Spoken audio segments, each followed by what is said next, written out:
Ini adalah sumbernya Sungai Brantas atau hulunya dari Sungai Brantas yang mengalir ke sana. Dan nanti malam saya ritual di sini untuk membuka sebuah portal. Ini saya harus melakukan mandi, menyucikan badan sebelum ritual nanti malam. Nah, ini ada tulisannya tuh. Dari tempat ini berasal air Kali Brantas. Ini berada di hutan lindung, berada di Kota Batu, Jawa Timur.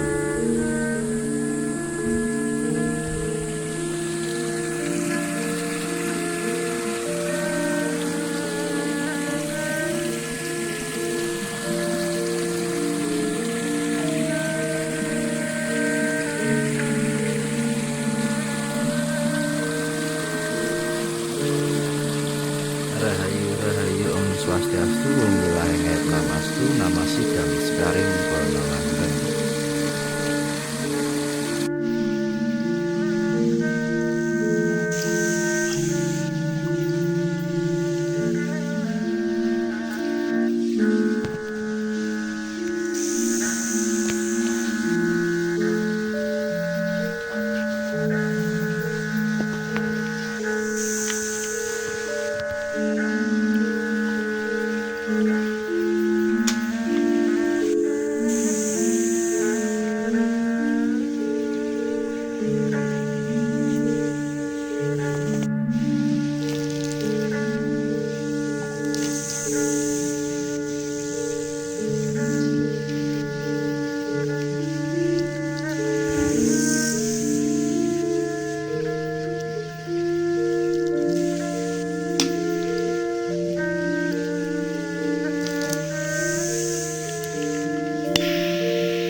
Ini sebuah arca Ganesha yang berada di Tempuran. Ini aliran yang merupakan terusan dari sumber Brantas. Ini nanti akan mengalir ke Brantas, Sungai Brantas. Nah, ini ada patung Ganesha. Dulu pernah dipindah patungnya, tapi kembali lagi pada tempatnya. Nah, ini sebagai penanda bahwa suatu saat akan ada sesuatu di sini. Nah, ini dari aliran Sungai Brantas ini ada dua patung Ganesha seperti ini. Ketika dipindah kembali lagi pada tempatnya. Yang satu berada di sini, yang satu berada di Waduk Karangkates yang masih merupakan Kabupaten Malang. Jadi sama-sama patung Ganesha yang pernah dipindah tapi kembali pada tempatnya.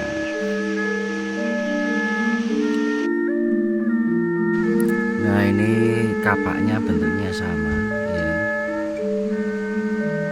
Kapak Ganesha yang digunakan untuk ngomong para naga. Jadi gajah itu yang ngomong para naga, bentuknya kapaknya sama.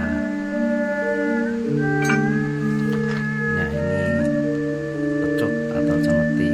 Artinya ini kan pecut itu untuk mengasuh atau angon, makanya gajah itu yang angon atau ngasuh para naga. Maka yang bisa menggerakkan para naga itu adalah Bantara Ganesha, karena Ganesha itu adalah simbol dari gunung. Nah, ini tadi minta ditaruh di sini.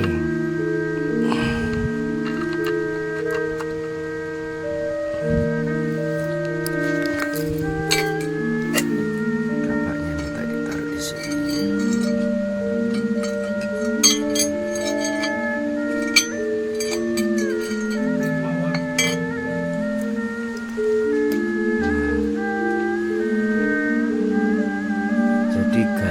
Patung Ganesha ini pernah dipindah sama masyarakat, tapi tiba-tiba kembali sendiri. Jadi ada dua, yang satu di Batu Malang sini, yang satu ada di Waduk Karangkates.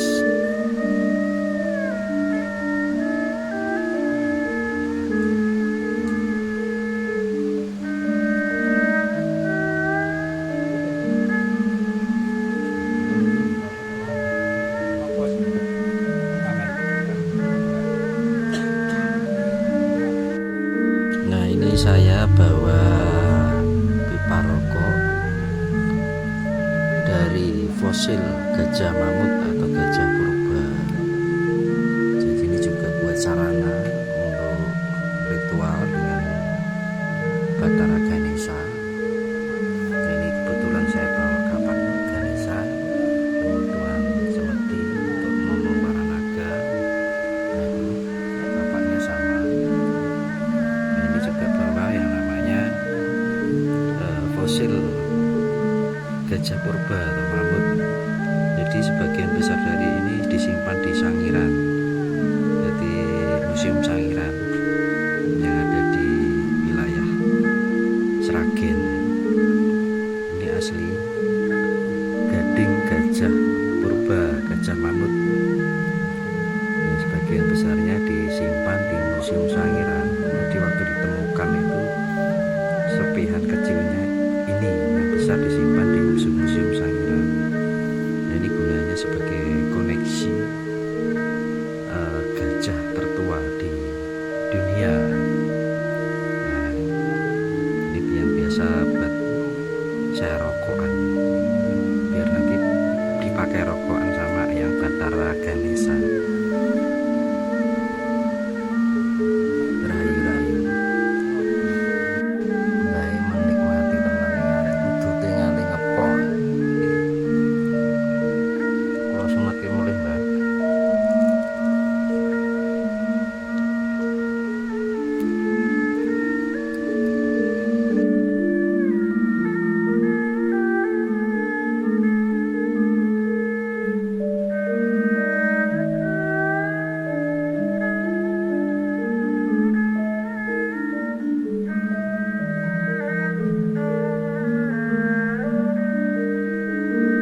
Rahayu, Rahayu, Rahayu, Om Swastiastu. Ini saya berada di Kota Blitar. Nah, ini ada arca di sebelah utara dari Sungai Berantas.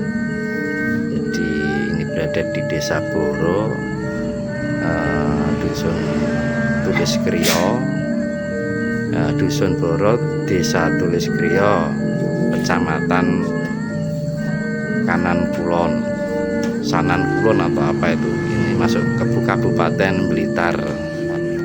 Nah, arca di sini unik ya bentuknya.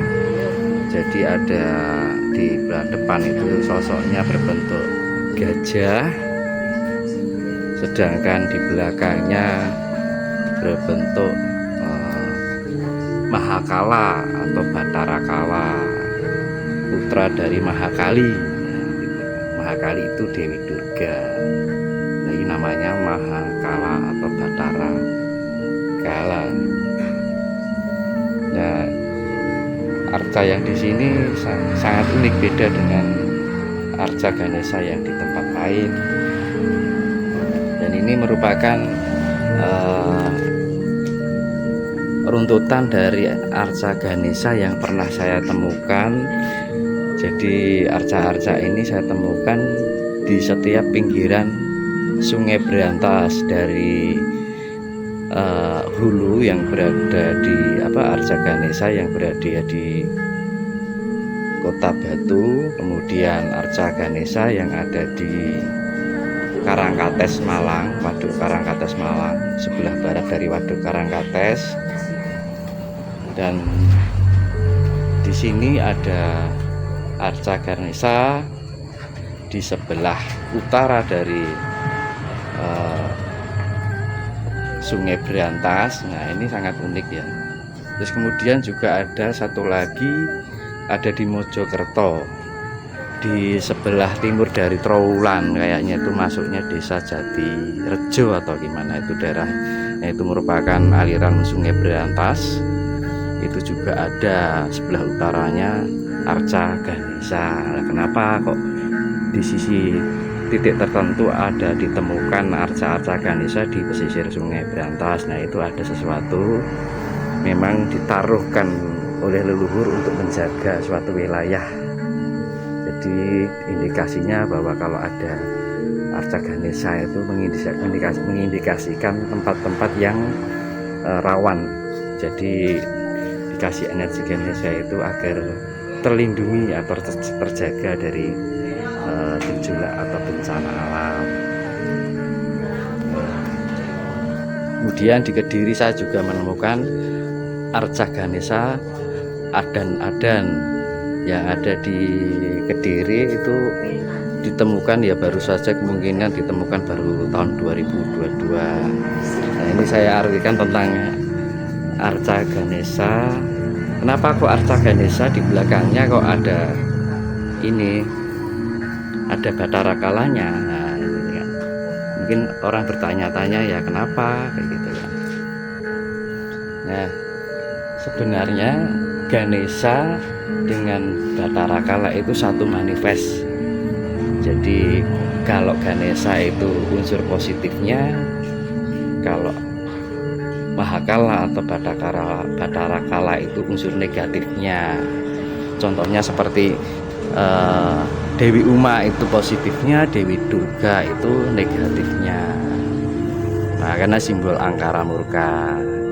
Nah, gajah itu kan dewanya gunung, sedangkan Batara Kala itu dewanya waktu. Sebenarnya sama. Gunung itu sebagai penanda pergantian zaman. Makanya kan setiap ada pergantian zaman terjadi letusan gunung. Nah, sedangkan Kala itu simbol waktu, yaitu dewanya waktu. Nah, itu sebenarnya sama dengan gunung, itu juga penanda waktu pergantian zaman setiap ada letusan gunung. Nah, dari dua ini kan memang, makanya gajah ini kan mempunyai tunggangan tikus. Nah, tikus itu simbol dari Batara Kala, sedangkan gajah sendiri tunggangannya yang Semar atau dewa bumi. Makanya kalau disebut Sangga Buwana itu kan yang Semar menunggangi gajah atau Ganesha itu disebut Sangga Buwana. Makanya gunung itu selalu menjaga keseimbangan bumi, makanya disebut Sangga Buwana. Jadi memang Ganesha dengan Bathara Kala itu memang satu kesatuan, dualitas kehidupan, sama-sama putra dari Bathara Guru atau Siwa dengan Dewi Durga atau Uma. Jadi kalau secara positifnya itu disebut Ganesha, kalau secara negatifnya disebut Mahakala atau Bathara Kala. Sama halnya ibunya, kalau sisi positifnya disebut Dewi Uma, negatifnya Dewi Durga atau Mahakali. Nah, Bathara Kala pun juga pakai senjatanya juga kapak ya. Jadi satu manifest. Jadi sebenarnya antara Ganesha dengan Bathara Kala itu satu. Makanya ini kenapa kok Bathara Kala itu ada di punggungnya Ganesha. Makanya kan di dalam pewayangan pun dijelaskan bahwa di belakang punggungnya Bathara Kala itu ada tulisan Hono Coroko Wali.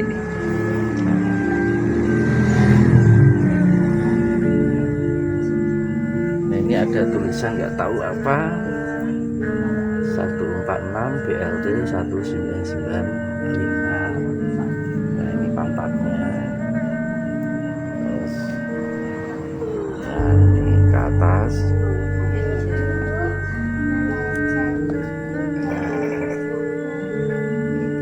Bathara Kala atau orang bisa bilang Dwarapala. 2, 3, 4, 5. Nah ini tokeknya bunyinya 5, sama seperti waktu saya doa di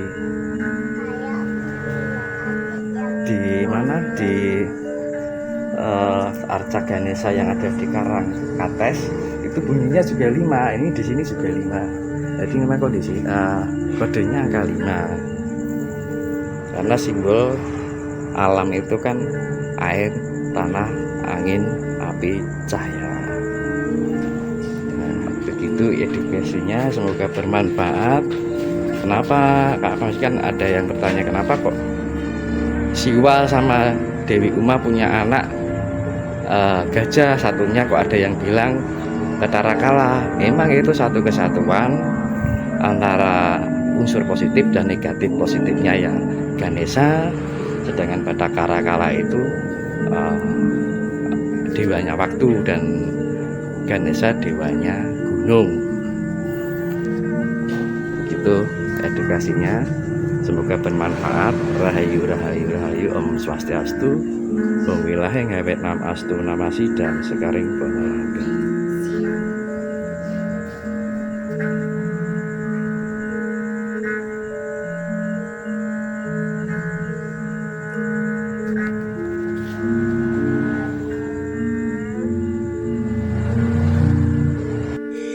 Nah, ini menemukan gunung. Di sini gunungnya namanya Gunung Budek.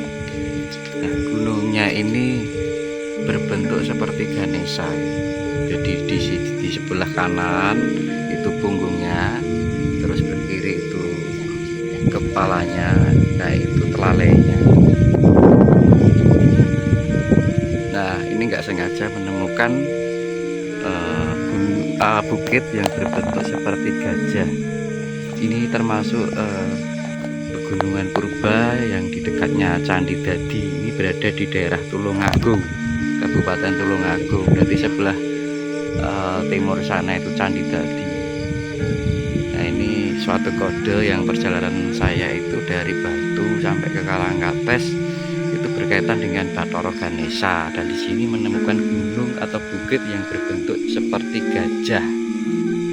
Nah, ini suatu pertanda alam bahwa Arjuna akan punya gawe, karena Ganesha yang ada di batu menghadap ke Arjuna, dan Ganesha yang ada di Karangkates juga menghadapnya ke Arjuna, dan gunungnya ini menghadapnya ke arah Kediri. Makanya perjalanan saya dari Tulungagung, habis dari Tulungagung ya saya ke Kediri. Rahayu, rahayu, rahayu. Ini adalah Sungai Brantas yang ada di Tulungagung. Kalau di map itu tertulis Resi Kuncung Pitu. Nah, itu kan berkaitan dengan Eyang Semar. Memang selama perjalanan ini kodenya angka 7 ya. Nah, ini saya berada di Sungai Brantas, daerah Tulungagung.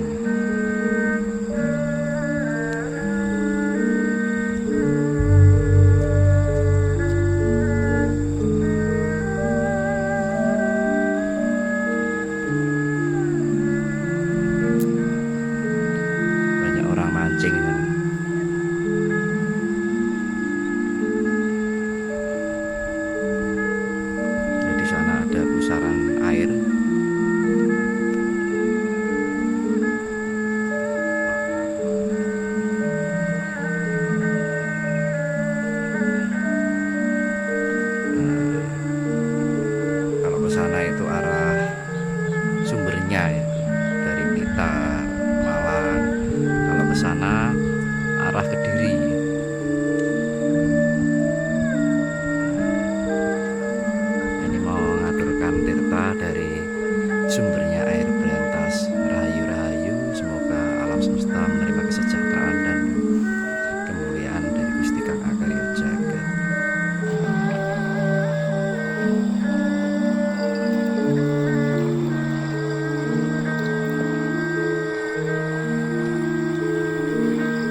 Tirtan Tirto Kamandanu yang ada di Kediri, tempatnya yang Jayabaya.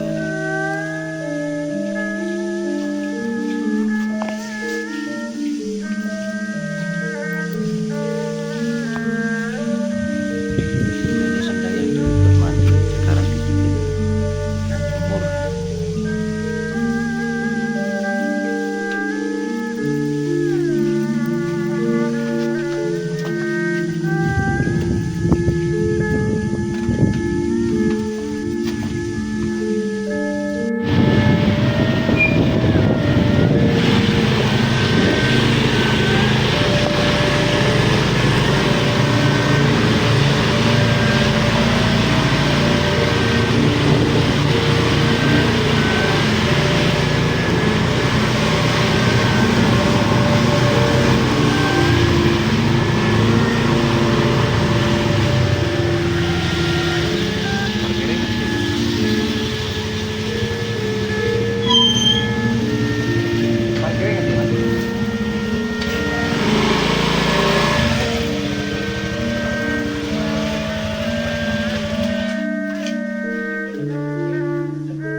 Rahayu, ini kebetulan saya menemukan sumber air yang ada di pinggiran Sungai Berantas Kediri. Jadi tadi saya habis mengaturkan tirta yang dari sumber Berantas yang ada di Batu, saya aturkan di Sungai Berantas yang ada di sana. Di sebelah sana itu ada Sungai Berantas. Nah, ini sumbernya ya. Ini merupakan cikal bakal kerajaan Kediri. Cuman ya jarang yang ada tahu, jarang yang ada yang tahu. Nah, yang membangun ini Gus Yani. Nah, ini sumbernya.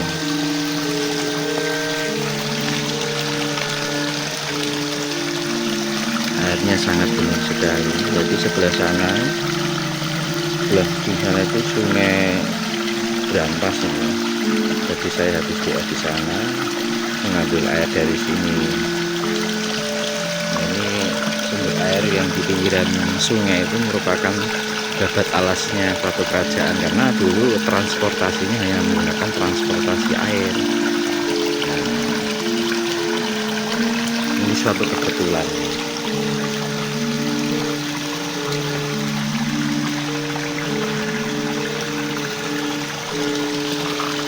Jadi perjalanan ini tuh serba kebetulan menemukan tempat-tempat yang berkaitan gitu.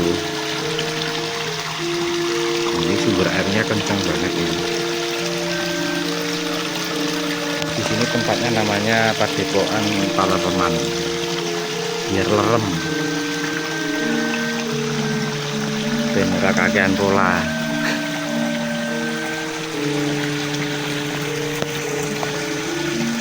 Ini kalau buat mandi seger banget, airnya bening, buat minum juga seger. Nah, satu-satunya mata air yang ada di Kediri, yang ada di pinggiran Sungai Berantas. Nah, kalau ingin berkunjung ke sini, monggo nanti saya kasih titik mapnya di mana berada tempatnya Gus Yani. Ini yang membangun Gus Yani, yang aslinya orang Banyuwangi tapi tinggal di Kediri. Rahayu, rahayu, rahayu.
Penampakan gajah lagi melek. Ini saya berada di situs Adan-Adan.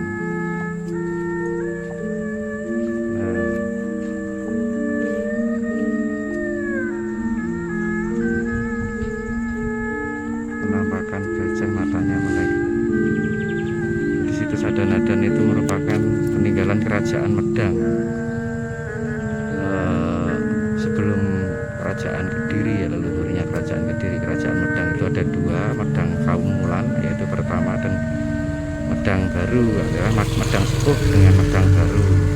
Nah, ini Medang Baru. Kalau Medang Sepuh atau Kaumulan itu di Grobogan, kalau Medang Baru itu di Kediri. Nah, ini penampakan gajah karena di situs Adan-Adan ini ada situs, ditemukan situs gajah yang besar.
Candi Tegowangi yang masih merupakan daerah Kediri. Jadi candi ini ada sejarahnya, ya, kalau saya lihat itu dari peninggalan kerajaan Medang. Tapi kalau secara pewayangan, candi ini tempat penyucian Dewi Durga untuk dikembalikan sebagai Dewi Uma. Jadi untuk tujuannya untuk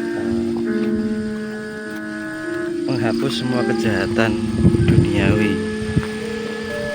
Disinilah tempatnya, yang namanya Candi Tegowangi. Itu candinya sangat besar,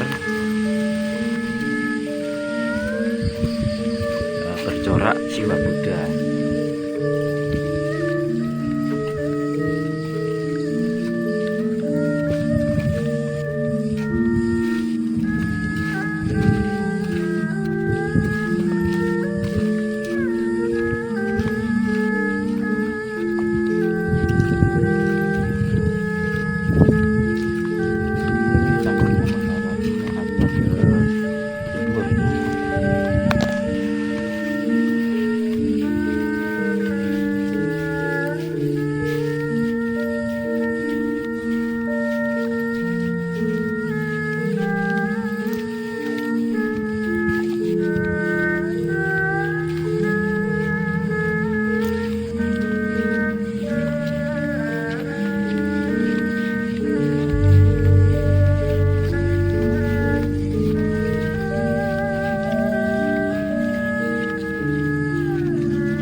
teng situs.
Ini saya berada di Candi Kumitir yang belum lama ditemukan, berada di daerah Trowulan. Ini masuknya daerah mana itu? Jatirejo atau apa namanya? Mojokerto. Ini baru dibugar.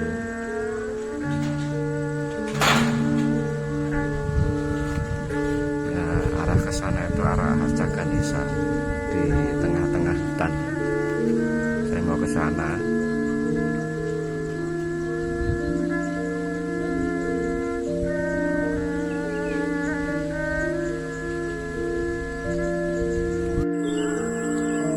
Nah, ini awalnya berbentuk gajah disambut Eyang Bathara Ganesha.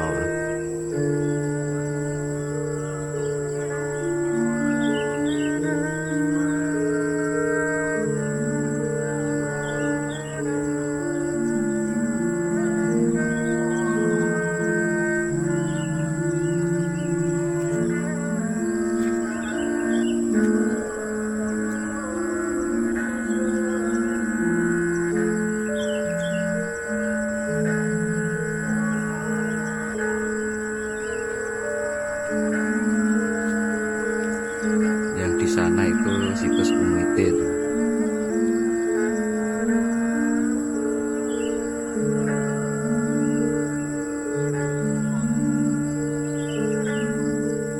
Ini berada di situs Kumitir. Nah, ini tadi habis dari arcanya Ganesha di tengah hutan belantara, jadi di tengah-tengah pepohonan tebu, jadi agak masuk ke semak-semak tadi. Pas doa di sana dikelilingi oleh burung, sebuah burung, nggak tahu burung apa, seperti elang tapi kecil. Terus burung itu ngasih petunjuk untuk mendatangi situs Kumitir ini, dan kami akan berdoa di sini. Semoga apa yang menjadi hajat leluhur ini dapat terlaksana untuk kesejahteraan bawahnya. Rahayu rahayu rahayu Om Swastiastu, wilayahnya Papastu, nama sidam sekarang penolakan.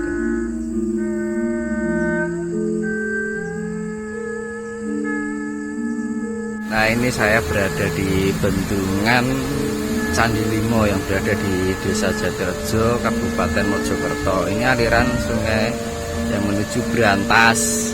Jadi alirannya yang kemarin itu ke Patung Danesa yang dekat Candi Bumitir itu tembusnya ke Sungai Brantas yang aliran Kediri, jadi Mojokerto bagian barat. Nah di sana juga, di sini tuh tempuran ya. Itu dari sana itu aliran Sungai Brantas yang dari Gunung Welirang. Nah, ini mengalir ke sini, ke sana. Nah ini deras sekali ya. Nah, ini kalau ke sana terus nanti ketemunya di tempuran dekat Taman Prapanca Mojokerto. Nah, itu jadi tempuran antara sungai sini dengan Brantas yang dari Kediri ya, dari Jombang. Jadi alirannya itu dari Batu, Malang, Blitar, Tulungagung, Kediri, Jombang, Kertosono, Jombang, Mojokerto. Nah ini nanti sungai ini tembusnya ke Sungai Brantas yang ada di dekat alun-alun Mojokerto, di dekatnya Taman Prapanca. Nah nanti habis ini saya ke sana juga. Ini saya mau mengaturkan tirta yang dari sumber Brantas dan tirta-tirta yang lain dari sumber lain. Rahayu-rahayu, semoga apa yang menjadi hajat Bawono terlaksana dengan baik. Nanti nggak ada angin. Sekarang anginnya sedikit banget, boleh dua. Anginnya muter. Bisa berkara yang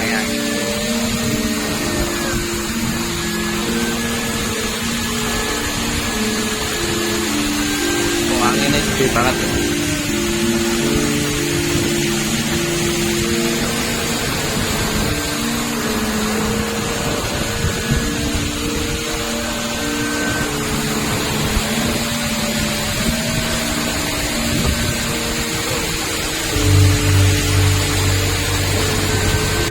Disambut sama Mbak Gajah lagi, selalu mengiring. Tadi berangkat di jalan itu ada gajah yang miring, sekarang di sini juga.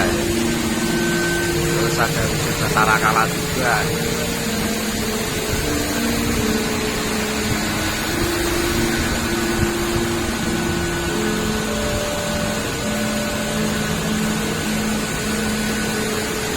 Ini pertemuan sungai yang dari sini itu sungai yang tadi aliran dari bendungan Candi 5 tadi.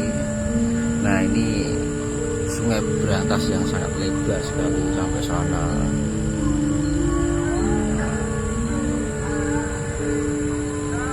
Ini tempuran ini.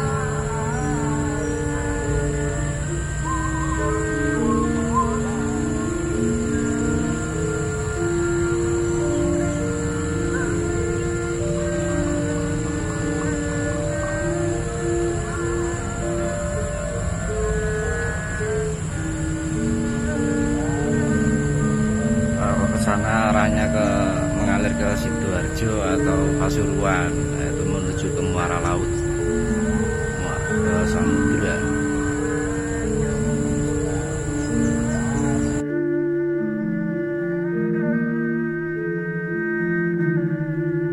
Ini adalah Candi Bangkal yang ada di Sidoarjo, Desa Bangkal. Ini candinya menghadap ke barat, dan sebelah selatan sana adalah Gunung Penanggungan. Dan di sini juga sebelah selatannya dari Sungai Brantas. Jadi candinya ini itu berada di selatannya Sungai Brantas, sedangkan sebelah selatan dari candi ini adalah Gunung Penanggungan. Nah itu penanggungannya itu.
situs Raos Pacinan. Raos Pacinan berada di Dusun Raos, Desa Carat, Kecamatan Gempol, Kabupaten Pasuruan. Memasuki wilayah situs terlihat sepasang dua rapala menghadap pelabuhan Kaliporong atau aliran Sungai Berantas. Arca dua rapala memiliki tinggi 2 meter sebagai penanda masuk maupun keluarnya sebuah gerbang atau tempat suci. Beberapa sumber wawancara mengemukakan bahwa situs Raos Pacinan menjadi lokasi saksi pertemuan antara tentara Mongol dengan pengikut Raden Wijaya di daerah Carat, dulu bernama Rabu Carat, asal muasal nama desa Carat. Bantuan dari tentara Mongol lah kemudian Kediri berhasil ditaklukkan sehingga berdirilah Kerajaan Majapahit. Riwayat pelestarian yang pernah dilakukan pada situs Raos Pacinan, yakni registrasi objek diduga cagar budaya pada tahun 1997 dan verifikasi data keberadaan situs Raos Pacinan pada tahun 2005. Situsnya. Nah, ini situs dua rapalanya, ada 2, yang satu di sana. Jadi untuk memasuki tempat ini tuh harus melewati perkebunan tebu, semak-semak, ini agak susah ya medannya, mungkin mobil nggak bisa masuk. Nah, ini yang kedua, berarti ada 2 arca dua rapala. Nah, ini seperti gerbang, ini arcanya menghadap ke Sungai Berantas atau dinamakan Kaliporong, pelabuhan Kaliporong. Jadi dulu itu tempat pelabuhan zamannya era kerajaan.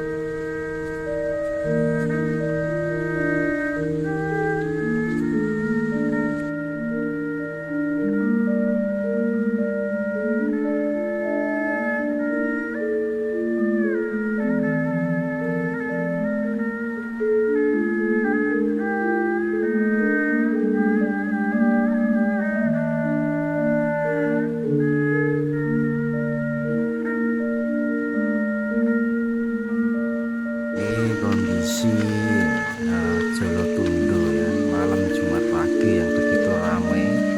Saya dari tadi sore sampai malam, ngantrinya banyak. Jadi perjalanan saya itu dari Sumber Berantas yang ada di Batu, yaitu sumbernya Sungai Berantas, terus lanjut di Malang yaitu Waduk Karangkates, terus Blitar, Tulungagung, Kediri, Jombang, Mojokerto, Sidoarjo, Pasuruan. Nah, akhirnya ke sini, ke sumber air Jolotundo. Kalau saya kira ini tempat pamuksanya yang Erlangga ya. Jadi sebenarnya yang Erlangga dengan Barada itu sebenarnya satu perwujudan. Secara fisiknya yang Erlangga, tapi secara jiwanya yang ngomong dirinya yang Erlangga itu yang Barada, ibarat yang Kertabumi dengan yang Sabdo Pamon. Rahayu-rahayu ini saya mau lanjut OTW Mojokerto.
Airlangga memilih membagi kekuasaan agar takhta tidak menjadi sumber bencana. Keputusan ini disampaikan secara resmi dalam bentuk wasiat kerajaan. Dua wilayah dibentuk dari satu tubuh yang dahulu disatukan dengan susah payah. Wilayah pertama diberi nama Jenggala, meliputi bagian timur dan wilayah pesisir dengan pusat kekuasaan di Kahuripan. Wilayah kedua dinamakan Panjalu atau Kadiri, mencakup daerah pedalaman yang subur dengan pusat di Daha. Wasiat itu menetapkan bahwa keduanya memiliki kedaulatan yang setara namun tetap bersaudara, terikat oleh darah dan dharma.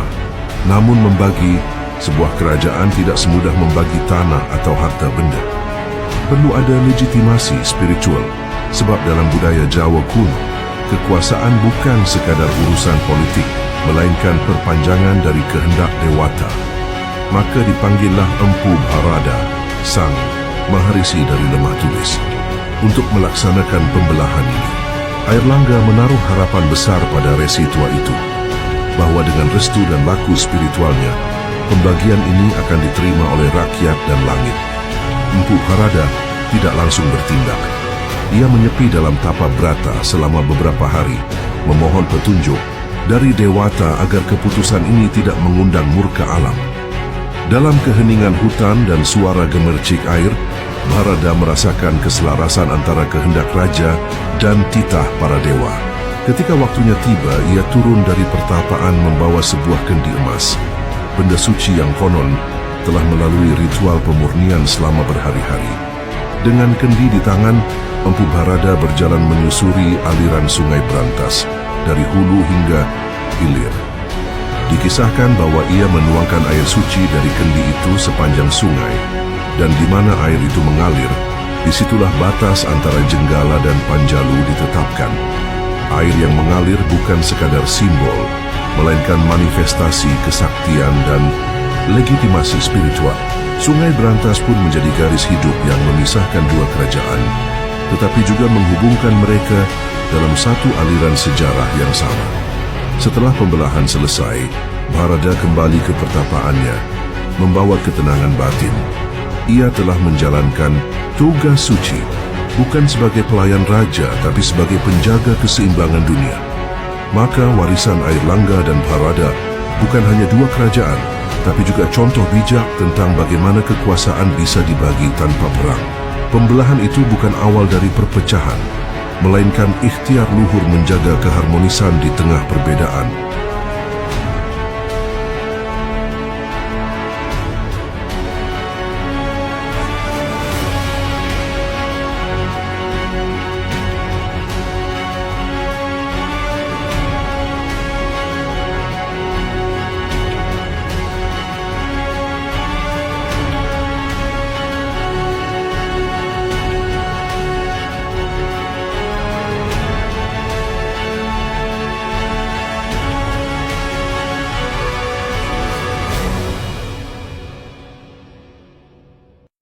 Setelah saya telusuri, di titik merah itu merupakan letak di mana keberadaan Randu Jajar. Jadi sepasang pohon laki-laki dan perempuan, dan di situ ternyata adalah gerbang dari wilayah kerajaan Dewi Urangayu. Jadi di bagian tengah itu kan ada pegunungan Serayu Utara ya. Kalau Serayu Selatan itu ada di pegunungan sebelah utara dari Cilacap, itu ada pegunungan Serayu Selatan, dan bagian Serayu Utara, pegunungan Serayu Utara ya ada itu yang simbolnya seperti atau bentuknya dalam peta itu seperti bentuk udang. Disitulah wilayah kerajaan atau wilayah dari kekuasaan Dewi Urangayu. Nah, tujuannya saya ke sini, ke Urangayu, memang perjalanan kami mau ke pelabuhan Ratu yang ada di Sukabumi. Jawa Barat. Nah, dikarenakan memang ini berkaitan dari kinerja alam, maka Pelabuhan Ratu harus dapat restu dari Dewi Urang Ayu, karena Dewi Urang Ayu itu merupakan penguasa samudra yang sifatnya global atau sedunia. Kalau ratu-ratu pantai selatan itu kan hanya memegang wilayah selatan atau mungkin utara, Dewi Lanjar atau mungkin Krakato, Kumulosari, macam-macam. Kalau ratu-ratu selatan itu kan memegang wilayah, tapi kalau Dewi Urang Ayu itu memegang seluruh dunia. Maka Pelabuhan Ratu ini memang titik terbesar dari lempeng nantinya yang akan menggetarkan Pulau Jawa ini. Maka untuk sebelum melaksanakan kinerjanya, Pelabuhan Ratu harus dapat restu dahulu dari Dewi Urang Ayu. Begitu juga sama halnya Merapi, titik terbesar yang menjadi komando gunung-gunung di Pulau Jawa yaitu Gunung Merapi. Tetapi Gunung Merapi harus dapat restu dari ibunya, yaitu di Langgeran yang ada di Gunung Api Purba. Dan juga Merapi juga harus dapat izin dari rajanya gunung, yaitu Gunung Wukir Mahendra atau Gunung Lawu. Maka sama halnya yang ada di Pelabuhan Ratu harus dapat izin dari Dewi Urang Ayu selaku penguasa samudra yang wilayahnya mencakup dunia, karena Dewi Urang Ayu itu putri dari Batara Baruna. Di gerbang yang ada di Randu Jajar itu memang batas wilayah kerajaan Dewi Urang Ayu dari sisi utara, dan sisi selatannya ada di muara Sungai Serayu yang ada di pantai selatan. Keberadaan dari jajaran pegunungan Serayu Utara itu kan berada di daerah sekitar Banjarnegara, Purbalingga, Pemalang, hingga Wonosobo bagian timur, dan itu posisinya berada di sebelah timur Gunung Slamet. Nah, semua memang alam itu punya hierarki, jadi tidak ngacak, tapi semua ada rentetannya dalam melaksanakan kinerja untuk perbaikan bumi ini. Hal ini maka disebutlah dengan istilah Cokro Panggilingan Segoro Gunung. Maka dari itulah kita harus bisa mencintai alam, mempunyai sikap yang namanya Hamemayu Hayuning Bawono, sehingga di saat suatu nanti ketika alam melaksanakan tugasnya untuk mengembalikan keseimbangan dan keharmonisan kehidupan di bumi ini, kita akan menjadi orang-orang terpilih yang terselamatkan untuk melanjutkan kehidupan di era baru nanti. Semoga ini bermanfaat. Dan itu kan peta yang di tengah itu memang bentuknya seperti udang. Rahayu, semoga apa yang saya sampaikan ini bisa bermanfaat. Banyak sekali rahasia-rahasia atau kode-kode alam yang harus kita temui.